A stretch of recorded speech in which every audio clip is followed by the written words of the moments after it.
Des ouvrages d'art les plus extraordinaires de la planète. C'est actuellement le projet de construction le plus ambitieux au monde. Ça n'avait encore jamais été réalisé.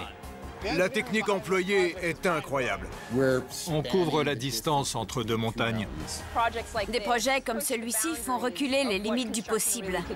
Aux machines modernes les plus puissantes. C'est un appareil incroyablement sophistiqué qui est déjà formidable en lui-même. Il est capable de soulever plus de 100 000 tonnes. C'est incroyable. Rien n'aurait été possible sans les inventeurs de génie qui nous ont précédés. Oh, bon sang! Quel engin surpuissant! Ce site est fermé au public, mais j'ai une autorisation. Personne n'est venu ici depuis très longtemps. Waouh, je vais m'asseoir au même endroit qu'Howard Hughes.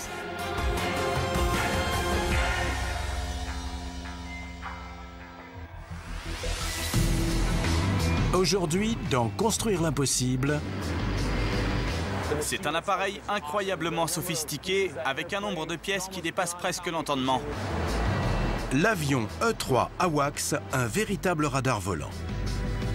C'est un appareil révolutionnaire, à la pointe de la technologie. Ses concepteurs ont dû résoudre de très nombreuses difficultés. Et les innovations techniques du passé, C'est grâce aux ingénieurs de cette époque qu'on a les machines actuelles. On y est. C'est énorme. qui ont rendu possible l'impossible.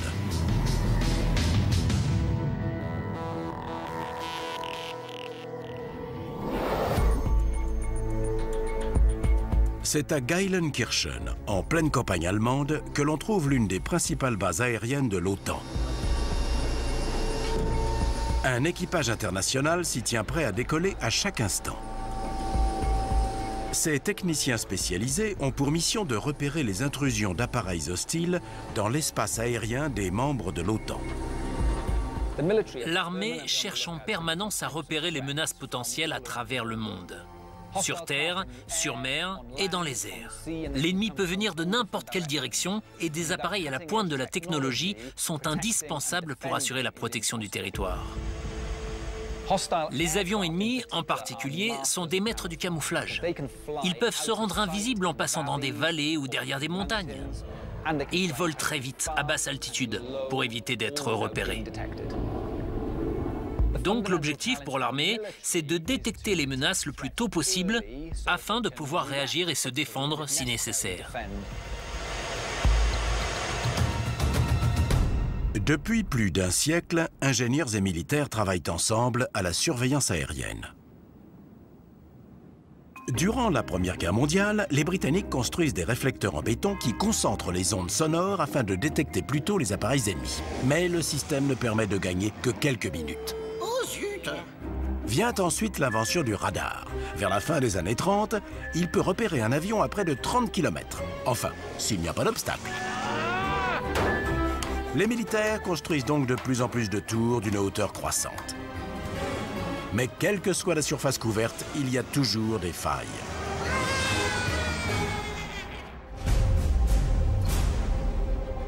Les ingénieurs d'aujourd'hui ont trouvé une solution fantastique, le radar volant.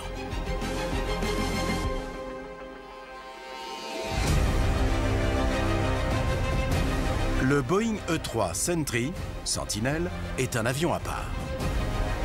C'est un appareil dit AWACS, soit système aéroporté de détection et de contrôle.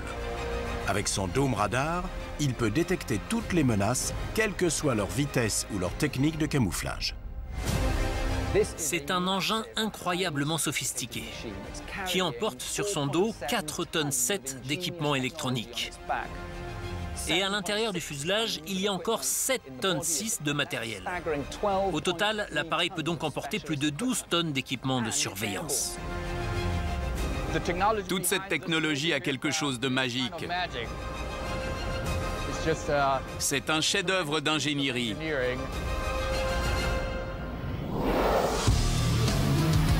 Le E-3 AWACS est un avion pas comme les autres. Il peut repérer les menaces aériennes et aussi maritimes. Son équipage se compose de techniciens, d'experts en surveillance radar et d'ingénieurs systèmes d'armes. Sous les pieds de l'équipage dans la soute, on trouve des amplificateurs de signaux ultra sophistiqués. Ceux-ci jouent un rôle crucial dans le fonctionnement de ce qui est la raison d'être de l'appareil, l'énorme dôme radar de 9 mètres de diamètre. Ce système d'une puissance d'1 million de watts peut couvrir une zone de 300 000 km², soit plus de la moitié de la France métropolitaine. Moteur 2, OK. Bien reçu. La suprématie technologique de l'appareil lui permet également d'assumer le rôle de centre de commandement volant lors de missions opérationnelles à grande échelle. Cet appareil fantastique est capable de coordonner les actions de 150 avions simultanément. C'est extraordinaire. C'est une première dans l'histoire militaire. Ces capacités permettent de garantir la sécurité de l'espace aérien avec beaucoup de précision et de vitesse. Quand l'AWACS est en vol, rien ne peut lui échapper.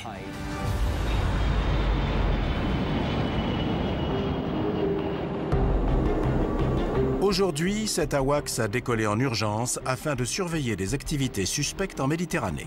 Sa mission va durer 12 heures. Trafic Bravo 330. L'AWACS, c'est un appareil incroyablement sophistiqué, qui est déjà formidable en lui-même, avec un nombre de pièces qui dépasse presque l'entendement. Les équipements ultra sophistiqués emportés par l'appareil lui permettent de remplir des missions très complexes.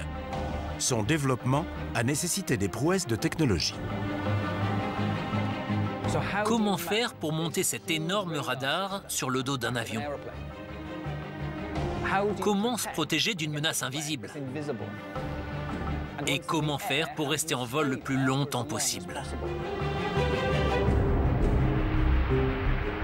Cet avion emporte énormément de matériel qui, auparavant, était réparti sur une très grande surface au sol. Aujourd'hui, tout est embarqué à bord d'un seul appareil. C'est vraiment fantastique.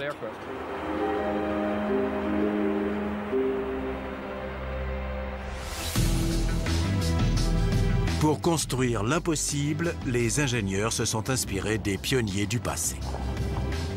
C'est un site interdit d'accès. Personne ne peut venir ici. On va jeter un œil. Une des principales difficultés, c'était de maîtriser le tuyau de carburant. Le ravitaillement est une opération risquée. On peine à imaginer ce que l'équipage ressentait pendant le trajet de retour vers la Terre. Parfois, ça devient la routine, et on n'apprécie pas l'appareil à sa juste valeur. Mais c'est un avion fantastique à piloter, et pour un pilote, c'est un accomplissement.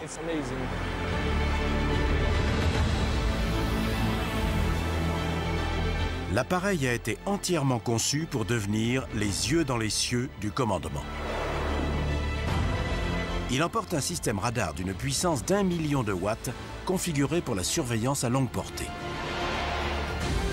Afin d'obtenir une couverture maximale, le radar est logé dans un rotodôme de 9 mètres de diamètre, monté sur le fuselage près de la queue.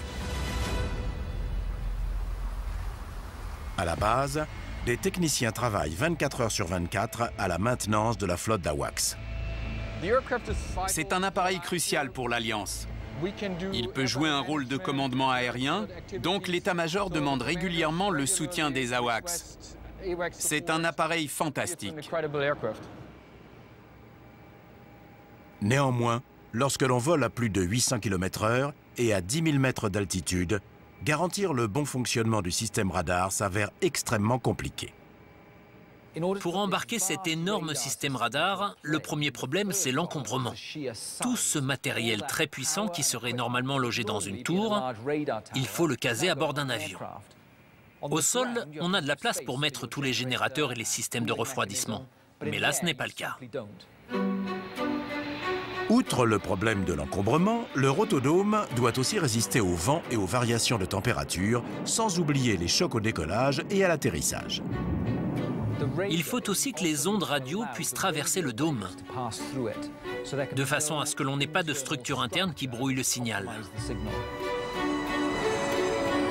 Face à de tels défis techniques, les ingénieurs ont dû s'inspirer des pionniers du passé.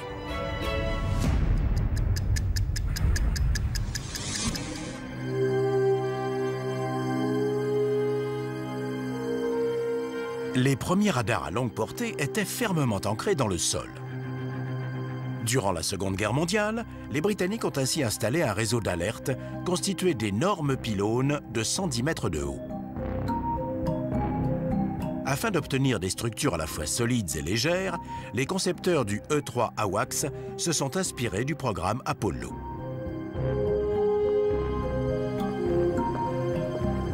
Au musée des sciences de Londres, Kate Mulcahy nous fait découvrir l'une des plus grandes prouesses technologiques dans l'histoire de l'humanité. Et le voilà. C'est le module de commande d'Apollo 10. En 1969, ce vaisseau spatial a effectué 31 orbites autour de la Lune. Et ce que vous voyez là n'est pas une copie, c'est le véritable module de commande d'Apollo 10. Cette mission, qui a emmené 3 astronautes vers la Lune, a servi de répétition générale pour l'alunissage d'Apollo 11. Un défi technologique sans précédent. Pendant le retour vers la Terre, le module de commande a établi un nouveau record de vitesse pour un véhicule habité. 39 897 km/h.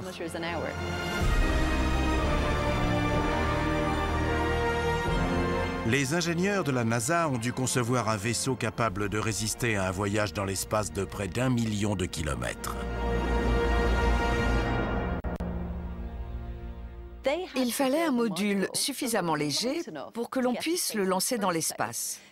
Mais il fallait aussi que sa structure soit très solide pour résister au retour dans l'atmosphère terrestre et à des forces de décélération pouvant aller jusqu'à 6,7 G. Pour finir, il fallait supporter le choc de l'atterrissage. On peut voir ici une partie de la solution. C'est une structure en nid d'abeille, prise en sandwich entre 2 fines couches extérieures. En 1638, l'astronome italien Galilée remarque que les structures en nid d'abeille renforcent les os des oiseaux sans les alourdir. Ce principe observé dans la nature a inspiré les ingénieurs. À l'évidence, ces feuilles de papier ne sont pas très solides. Mais si je prends ces mêmes feuilles de papier, que je m'en sers pour fabriquer des petits tubes comme ceci, et qu'ensuite j'attache ces petits tubes ensemble, j'obtiens une structure en nid d'abeille. Si j'ajoute une couche au-dessus et une en dessous, j'obtiens un panneau sandwich. Avec la même quantité de papier, la structure devient infiniment plus résistante.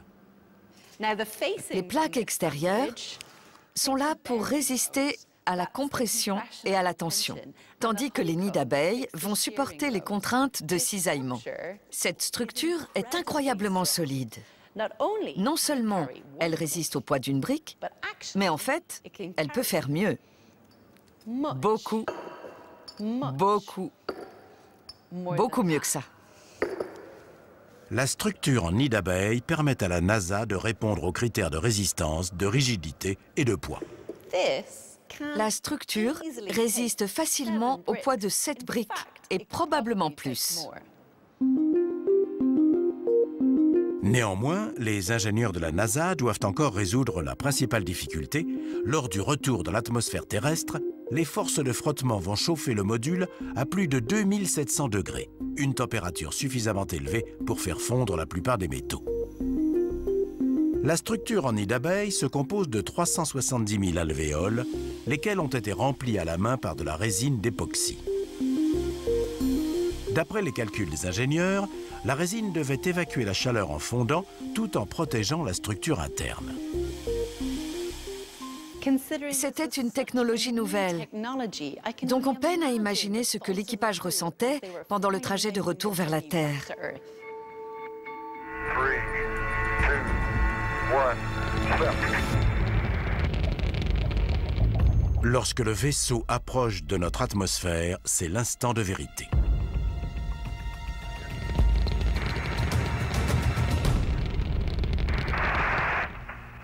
Hello, Houston, Apollo 10. We are returning to the Earth. Over. Glad to have you on the way back home, 10. Sur le bouclier thermique du module, la résine a fondu, laissant les couches de nid d'abeilles et la structure interne parfaitement intactes. C'est fantastique, parce que les panneaux sandwich en nid d'abeilles ont sauvé non seulement la mission, mais aussi la vie de l'équipage. Grâce à la structure en nid d'abeilles, 11 vaisseaux du programme lunaire américain ont pu faire le périlleux voyage entre la Terre et la Lune, puis revenir dans l'atmosphère terrestre sans incident. Les ingénieurs de la NASA ont réussi l'impossible.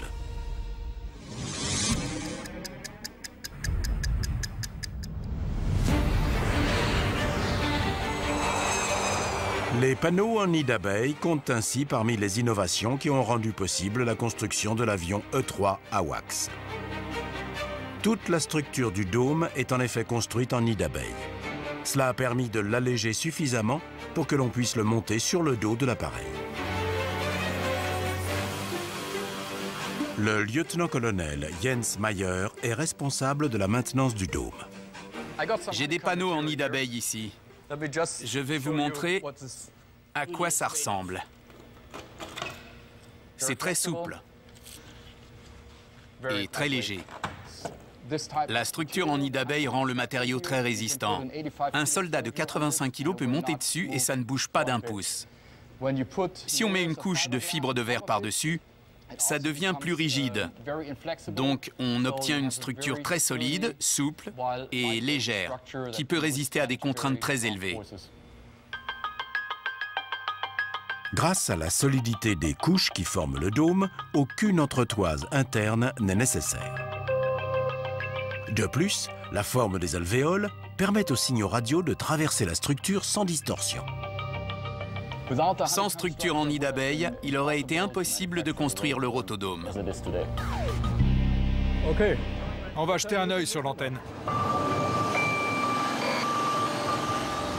Encore, plus haut. Avance. Roger Schneider, ingénieur, est chargé de l'entretien des systèmes radars. Merci. L'intérieur du dôme est le centre névralgique de l'appareil. Seuls les experts peuvent y avoir accès. Devant moi, on voit le moteur hydraulique qui fait tourner l'antenne. Il lui permet de tourner à une vitesse de 6 rotations par minute. Là-haut, on trouve 3 protecteurs de récepteurs et en dessous des amplificateurs faible bruit. Autre défi pour les ingénieurs, l'alimentation en électricité des systèmes radars. L'une des difficultés quand on a une telle puissance, c'est bien sûr la chaleur générée par le transmetteur. Donc, on a un système de refroidissement à la glace carbonique. Cela nous permet d'avoir une température très stable, ce qui est important pour le bon fonctionnement de l'antenne. Une température trop élevée à l'intérieur du dôme risquerait également de déformer sa structure et d'empêcher le passage des ondes radio. Les nids d'abeilles sont donc imprégnés d'un mélange de résine contribuant à la stabilité de la structure lors des variations de température. Cela nous permet de détecter des cibles avec moins de bruit parasite et donc d'augmenter la portée du radar. 5-8 sur moniteur B. Le système de refroidissement sophistiqué est crucial pour que l'appareil puisse remplir sa mission. 3 3000 d'est en ouest. Une véritable prouesse de technologie pour défier l'impossible.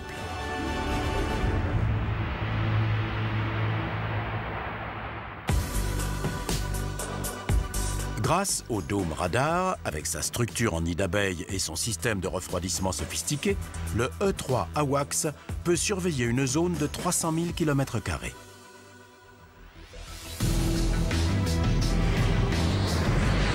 L'avion radar américain est une merveille de technologie. Néanmoins, pour effectuer sa mission de surveillance, il doit rester en altitude. Un ravitaillement en vol est donc indispensable. Le ravitaillement en vol, c'est dangereux par nature. On est toujours nerveux. Pour trouver une solution, les ingénieurs se sont inspirés des pionniers du passé. Une des principales difficultés, c'était de maîtriser le tuyau de carburant. Le ravitaillement est une opération risquée.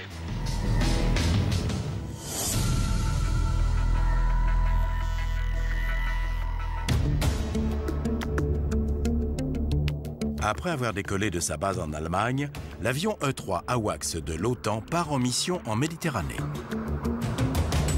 L'objectif est de surveiller un pic de trafic aérien et maritime le long des côtes nord-africaines. Le E-3 Sentry est un appareil hautement spécialisé avec un fuselage renforcé. Celui-ci abrite 500 km de câbles et de tuyaux de refroidissement, garantissant le bon fonctionnement des systèmes électroniques. Sur le dos de l'appareil, un rotodôme de 9 mètres de diamètre effectue une rotation toutes les 10 secondes afin de surveiller l'espace aérien et maritime en dessous. L'une des difficultés pour surveiller une zone étendue, c'est de rester en vol assez longtemps pour recueillir les informations nécessaires. Pour garder un avantage tactique, il faut collecter le maximum de données. Et plus l'appareil peut rester longtemps en vol, plus il fournit des informations de bonne qualité.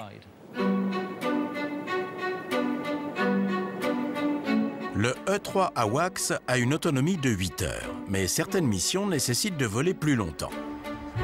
De plus, la consommation de carburant dépend de la charge emportée. On a une capacité d'emport comprise entre 2 et 4 tonnes. Mais ça peut aller jusqu'à 45 tonnes, si nécessaire pour certaines missions. Donc il a fallu résoudre le problème du ravitaillement en vol pour augmenter la durée de la mission et améliorer les capacités de l'appareil. Comment faire pour qu'un appareil militaire de 93 tonnes reste en vol au-delà de sa capacité d'autonomie? Là encore, les ingénieurs se sont inspirés du passé.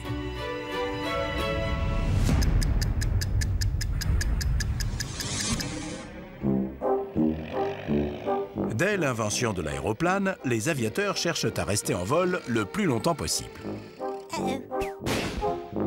En 1920, un pilote tente d'attraper un bidon de carburant posé sur un radeau.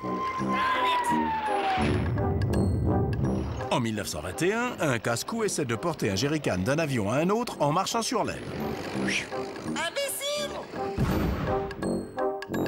Et en 1923, un pilote suspend un bidon de carburant au bout d'une corde.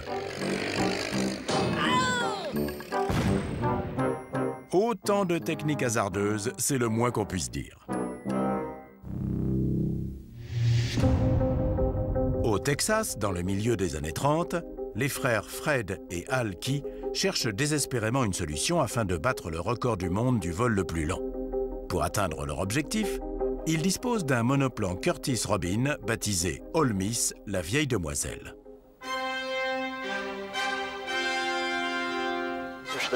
On pousse pour envoyer le mélange et on appuie sur le starter.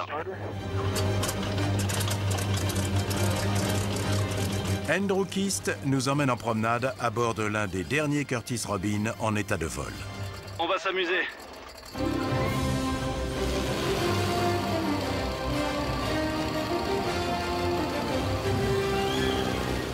C'est un appareil magnifique, très gracieux en vol. Il a vraiment quelque chose d'unique. Les frères Key savaient que le Curtiss Robin était l'appareil idéal pour entrer dans l'histoire. Le Curtiss Robin a un design tubulaire très robuste. Donc, les frères Key ont pu installer un gros réservoir de carburant à l'arrière, spécialement pour ce vol d'endurance. Et comme le fuselage est très solide, ils ont aussi monté des planches en dessous des ailes.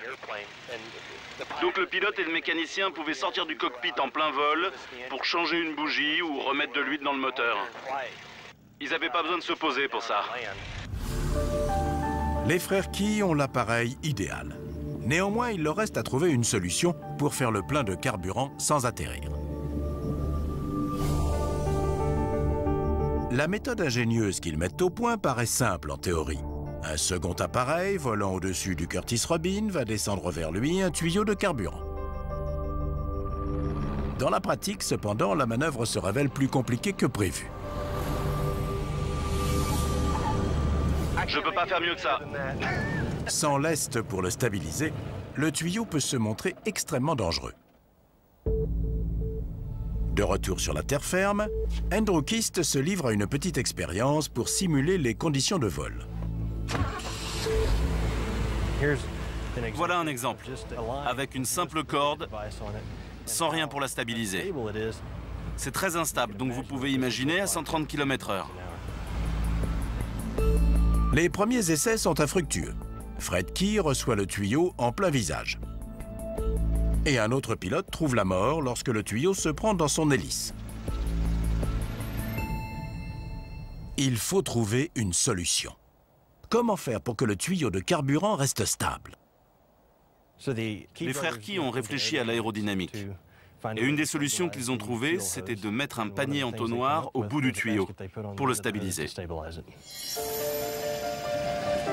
Andrew Kist va tester l'accessoire conique mis au point par les frères Key. C'est parti.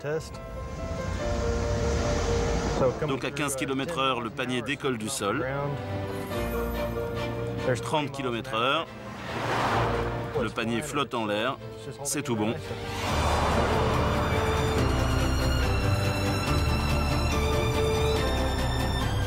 C'est très stable.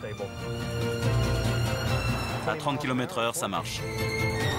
Grâce au panier entonnoir, dont la forme conique est parfaitement adaptée sur le plan aérodynamique, le tuyau reste stable à grande vitesse et en altitude. Le 4 juin 1935, les frères Key s'élancent en plein ciel pour tenter d'établir un nouveau record du monde.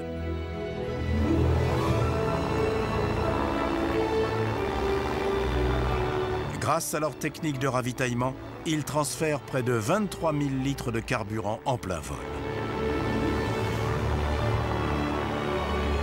Fred et Al Key établissent ainsi un incroyable record du monde d'endurance. Ils restent en vol pendant 653 heures et 34 minutes, soit 27 jours de vol sans escale. Les frères Key étaient vraiment des pionniers.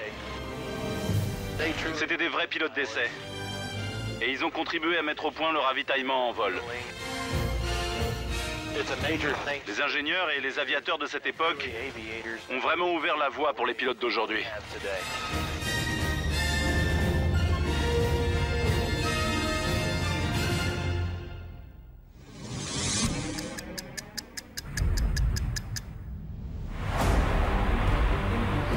Pour le ravitaillement, les appareils modernes utilisent un système directement inspiré de l'invention des frères Key. Contact établi. Bien sûr. Le panier entonnoir est devenu la norme pour le ravitaillement en vol. La technologie a progressé et on a mis au point le système perche et panier. C'est comme s'il y avait un parachute au bout du tuyau. Ça permet de le stabiliser. Donc, le panier est devenu un outil très efficace. Ravitaillement terminé. Dégagement à droite. Même si le système a fait ses preuves, le ravitaillement reste une opération particulièrement délicate pour un AWACS, ainsi que nous l'explique le pilote Micah Redfield. Un appareil plus lourd comme celui-ci n'a pas la manœuvrabilité et la rapidité d'un petit chasseur. Donc, on ne peut pas utiliser le système classique avec une perche et un panier. On ne peut pas le voir, mais il revient. Bien sûr. Il a donc fallu ajouter un système de guidage supplémentaire. La perche est télécommandée par un opérateur. L'approche de l'avion ravitailleur demande énormément de doigté. Le pilote fait une approche visuelle, jusqu'à 15 mètres de l'avion ravitailleur. Un peu plus à gauche. Parfait. À ce moment-là, il faut stabiliser l'appareil en essayant de neutraliser toutes les forces aérodynamiques. 12 mètres.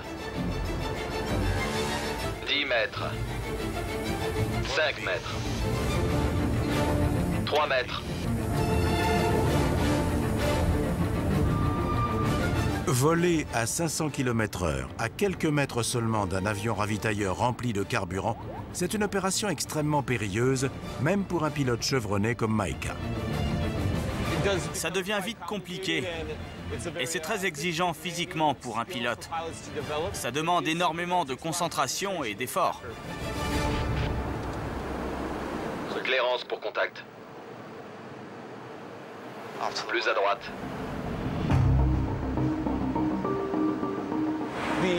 L'opérateur de la perche est installé à l'arrière de l'avion ravitailleur. Et il a un manche pour actionner des ailettes, qui permettent de viser le bon endroit.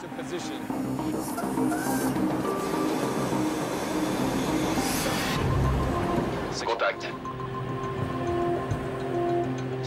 Confirmé. Bien reçu. Le carburant se déverse maintenant au rythme incroyable de 3700 litres par minute. Et l'équipage reste en alerte. Le ravitaillement en vol, c'est dangereux par nature. Donc on est toujours nerveux et il faut rester pleinement conscient de chaque geste et des mesures à respecter pour assurer la sécurité.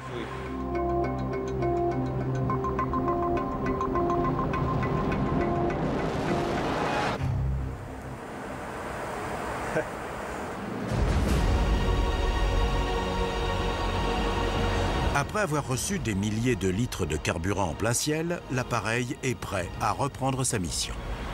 Les pionniers du ravitaillement étaient des pilotes fantastiques, qui avaient aussi des qualités humaines incroyables. Personne n'avait jamais fait ça auparavant. Et c'est fantastique ce que ces pionniers ont pu accomplir.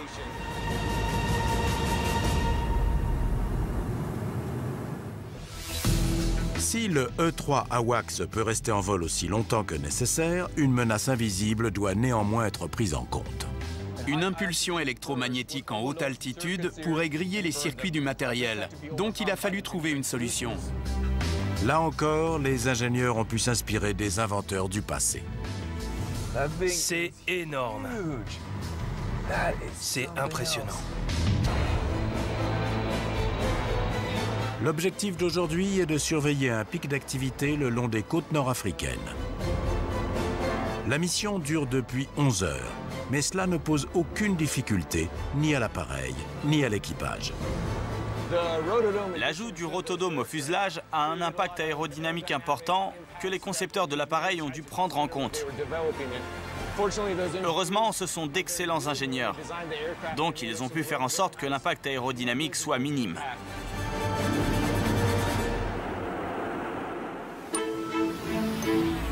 Le rotodôme, monté sur le dos de l'appareil, abrite des systèmes radars extrêmement puissants. Les antennes annexes et les systèmes de refroidissement s'étendent à travers le fuselage et les ailes. Dans la cabine, 3 techniciens, 4 opérateurs de console et un directeur tactique supervisent la collecte des données. Grâce à ces équipements ultra perfectionnés, l'avion E-3 AWACS assure la couverture radar d'une zone de 300 000 km². Le radar fournit de grandes quantités de données brutes qui s'affichent sur des écrans.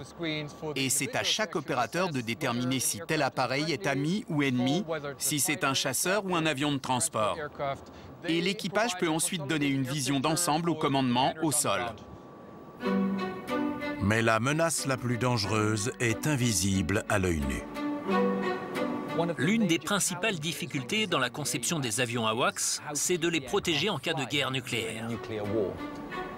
L'explosion d'une bombe atomique produit une impulsion électromagnétique qui peut détruire le matériel électronique très sensible embarqué à bord. Alors comment faire pour protéger le E-3 AWACS d'une menace invisible? Pour trouver une solution, les ingénieurs ont étudié l'une des plus grosses explosions atomiques de l'histoire.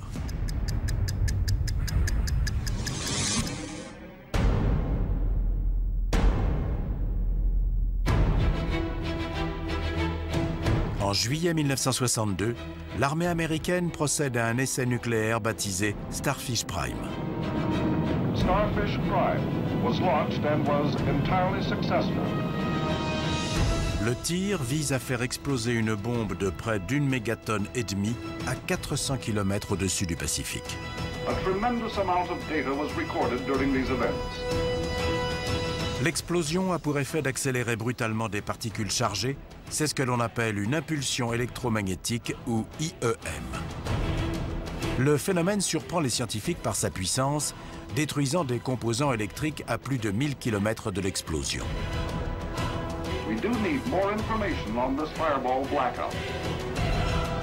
La menace nucléaire étant aujourd'hui toujours présente, il est indispensable de protéger les appareils AWACS des effets redoutables d'une IEM.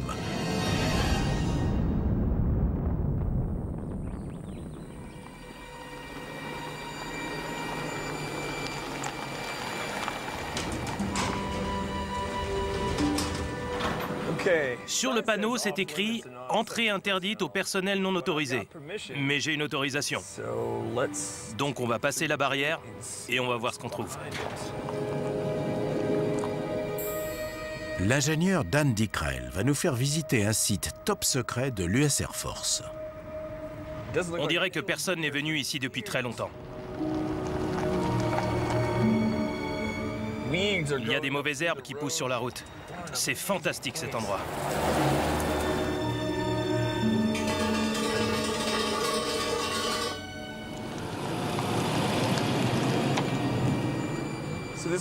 C'est un site interdit d'accès.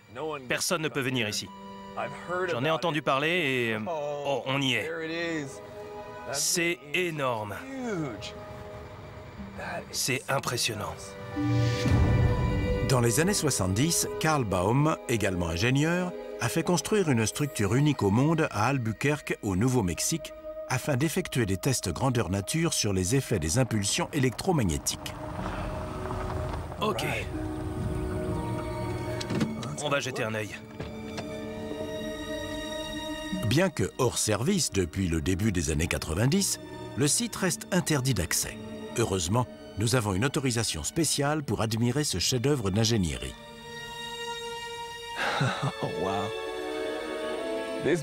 C'est une structure énorme. 300 mètres de long et 38 mètres de haut. Et c'est la plus grande construction en bois au monde. Son nom de code est Atlas.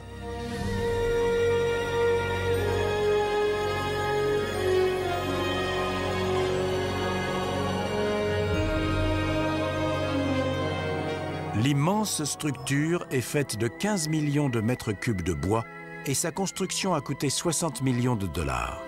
Elle est suffisamment solide pour supporter le poids d'un B-52 à pleine charge, le B-52 étant à l'époque le plus gros bombardier de la flotte américaine. Les appareils roulaient sur 300 mètres jusqu'au bout de la structure et ils se retrouvaient perchés au-dessus du sol, comme s'ils étaient en vol. Là, 2 énormes générateurs de chaque côté produisait en moins d'1 millionième de seconde une impulsion de 200 gigawatts.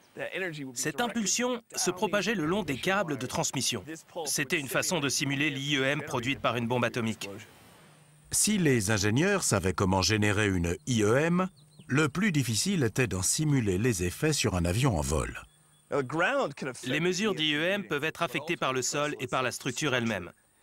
La solution, c'était de construire Atlas entièrement en bois, sans aucun métal. Donc on a utilisé ces énormes poutres en bois. Même les vis et les écrous sont en bois. Je vais vous montrer un exemple. Le bois est imprégné d'une résine phénolique qui le rend très solide, sans produire d'interférences. Donc la combinaison de tous ces éléments permettait que les mesures ne soient pas affectées.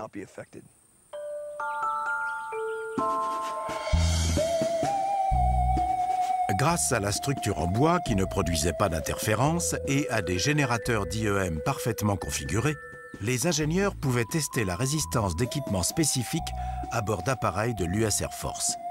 L'objectif étant de mieux les protéger en cas d'attaque nucléaire. Je vais vous montrer la solution. J'ai ici 2 téléphones et je vais appeler celui-ci avec celui-là. Je compose le numéro et les ondes radio se transmettent via l'atmosphère jusqu'à une antenne relais. Et puis, ça sonne. Donc on voit que ça fonctionne. Maintenant, je vais empêcher ce téléphone-là de recevoir l'appel.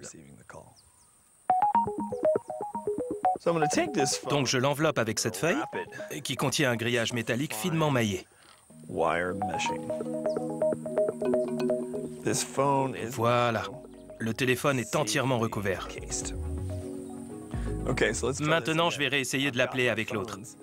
Si on écoute bien, ce téléphone émet un appel, les ondes radio se transmettent dans l'atmosphère, mais celui-ci ne sonne pas.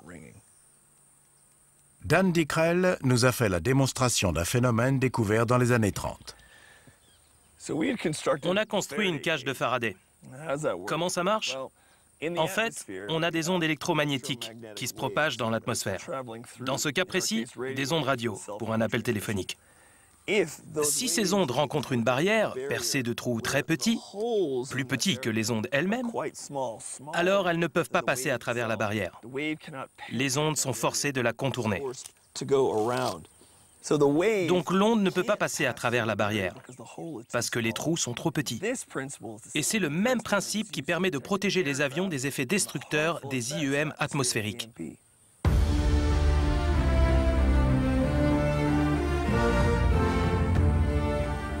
En observant la façon dont l'énergie se dispersait sur les ailes et le fuselage, on a pu prendre en compte ces données pour la conception des nouveaux appareils.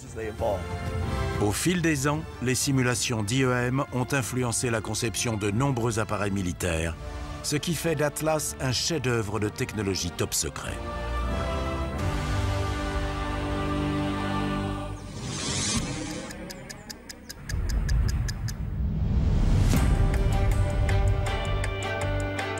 Les leçons d'Atlas ont également été prises en compte lors du développement du E-3 AWACS.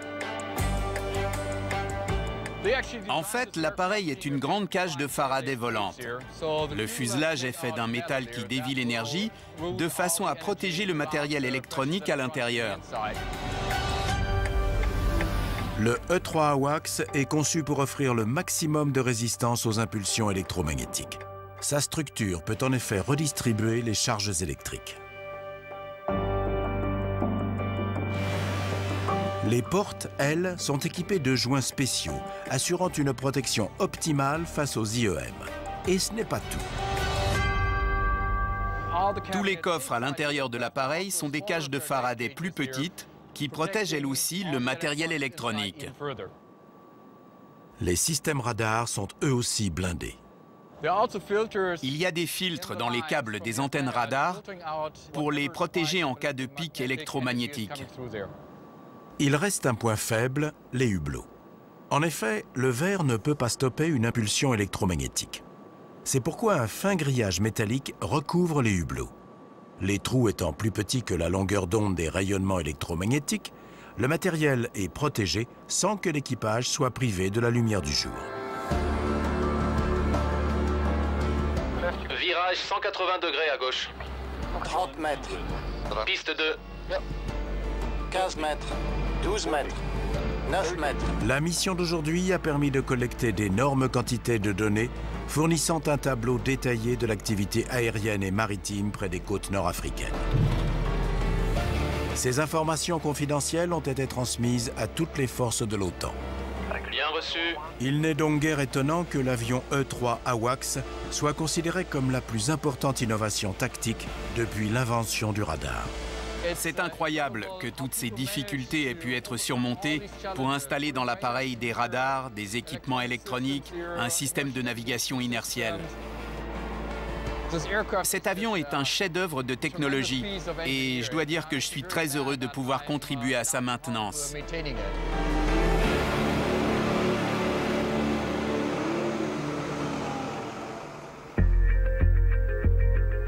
Le E-3 AWACS est le fleuron de l'OTAN. C'est un triomphe de l'aviation moderne qui a repoussé les limites de ce que l'on croyait possible.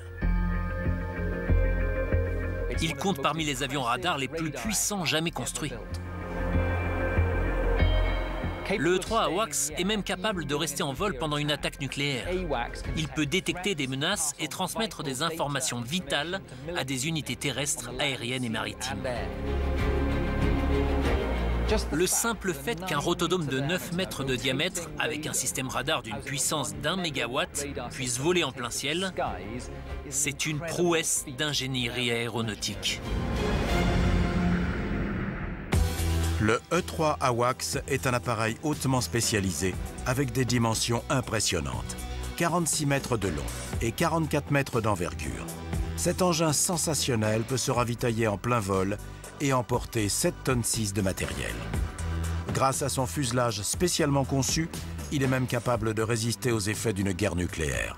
Enfin, les systèmes radars logés dans son rotodome offrent des capacités de surveillance sans précédent.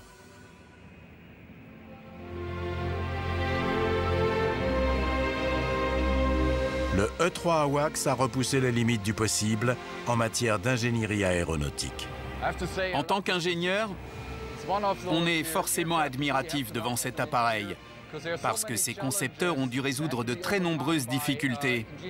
C'est vraiment un appareil fantastique. En s'inspirant des pionniers du passé, en adaptant leurs inventions, en les améliorant et en trouvant des solutions à toutes les difficultés rencontrées, les concepteurs du E-3 AWACS ont créé un avion à nul autre pareil. Parfois, quand on prend le temps de vraiment regarder l'appareil, on prend conscience de tout le chemin qui a été parcouru dans l'aviation. Et là, on se rappelle pourquoi on a commencé à piloter. C'est une expérience fantastique. Cet avion extraordinaire a marqué les esprits. Il a fallu des décennies d'innovation pour en arriver là. C'est une prouesse technologique. Il faut le voir pour le croire. Les concepteurs de l'avion E-3 AWACS ont ainsi réussi à construire l'impossible.